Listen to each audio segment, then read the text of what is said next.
4 राज्यों की 18 विधानसभा सीटों पर आज उपचुनाव के लिए वोटिंग हो रही है। सुबह 9 बजे तक जहां बिहार में 8% मतदान दर्ज किया गया, वहीं कर्नाटक में 12% मतदान दर्ज हुआ।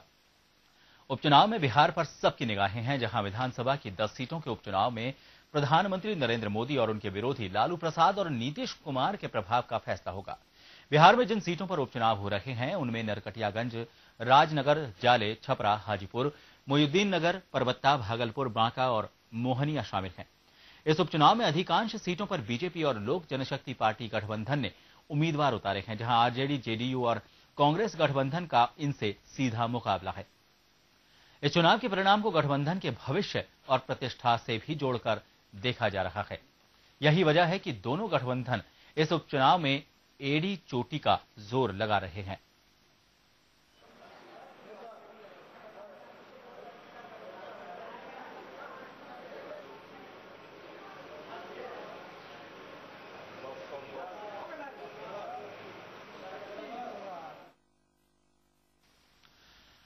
और इस उपचुनाव को लेकर किस तरह का माहौल है, इस पर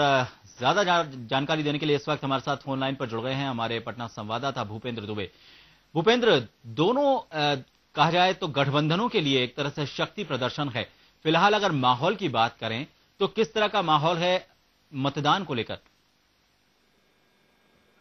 देखिए प्रभात, सुबह 7 बजे से मतदान शुरू हुआ है और सबसे अहम बात ये रही कि निर्वाचन आयोग ने इस बार जो तैयारी कर रखी थी और जिस तरीके से उन्होंने अपनी रणनीति बनाई थी, उसमें पूरी तरह वो सफल हैं। जिन मतदान केंद्रों पर कुल मतदान चल रहा है, वहां पर किसी भी तरीके कोई अप्रिय घटना नहीं है और सबसे अहम है कि जो उन्होंने तय किया था कहीं पे ईवीएम खराब होना या इस तरीके की कोई जो बात होती है, उसको लेकर के जो वैकल्पिक इंतजाम की बात थी, उस पर भी काफी मुस्तैद दिखे और यही वजह है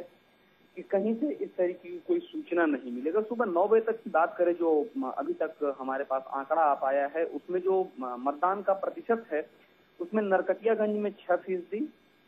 राजनगर में 8, जाले में 8, छपरा में 8, हाजीपुर में 9.2, मोहिउद्दीन नगर में 10%,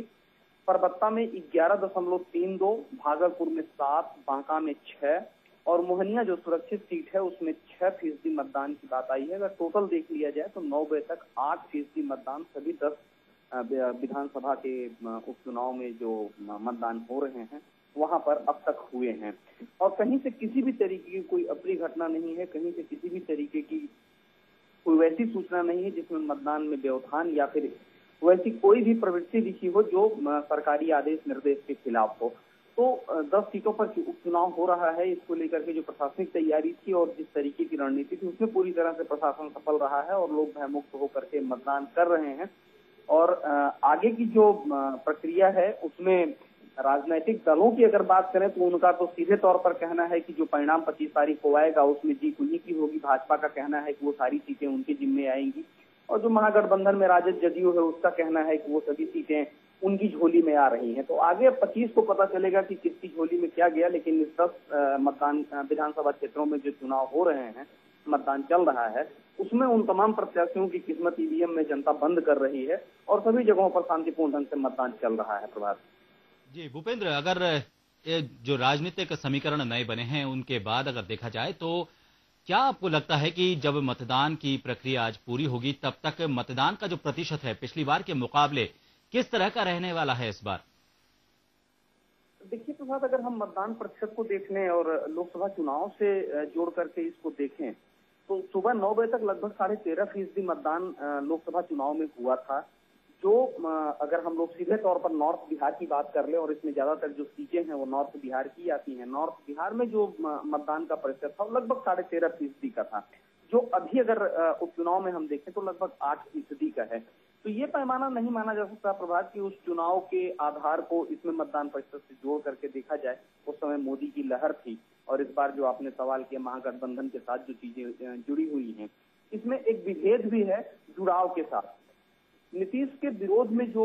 इतने दिनों तक लालू यादव रहे या लालू के विरोध में 10 सालों तक जो नीतीश की सियासत रही और अब दोनों लोग एक मंच पे आ गए हैं, इसका विरोध इस मतदान प्रतिशत से जोड़ करके इसलिए भी नहीं देखा जा सकता कि जो कि शुरुआती दौर है प्रभाव, तो आगे हो सकता है कि मतदान में और तेजी आए या फिर मतदान का प्रतिशत कम रहता है तो ये माना जाता है कि पुनरावृत्ति हो सकती है जो पहले हुई थी। तो ये दोनों कयास की चीजें हैं प्रभात, इसलिए अभी इस मतदान प्रतिशत पर कोई राजनीतिक समीक्षा कर पाना थोड़ी सी जल्दबाजी होगी। हो सकता है दोपहर बाद इसके रुझान भी आने लगे कि किस तरीके से पोल परसेंटेज पर जो राजनीतिक पक्ष है वो कैसा रहा है, इसका एक अनुमान आ सकता है प्रभात। बहुत धन्यवाद भूपेंद्र तमाम जानकारी के लिए। तो सत्ता के सेमीफाइनल को लेकर लोगों में उत्साह तो नजर आ रहा है और जो मतदान का प्रतिशत है वो भी अच्छे इशारे कर रहा है। मतदान को लेकर निर्वाचन विभाग की जो तैयारियां हैं वो अपनी जगह पर पुख्ता मानी जा रही हैं। और बात करें राजनीतिक समीकरणों की तो फिलहाल इस बात को स्पष्ट रूप से नहीं कहा जा सकता कि इस बार महागठबंधन की जो राजनीति है वो इस पर अपना असर दिखाएगी या फिर मोदी की लहर अभी बाकी है, ये इस पर असर दिखा पाएगा। फिलहाल 25 तारीख को जो परिणाम आएगा उसमें राजनीति नया रंग अपने सामने पेश करने वाली है।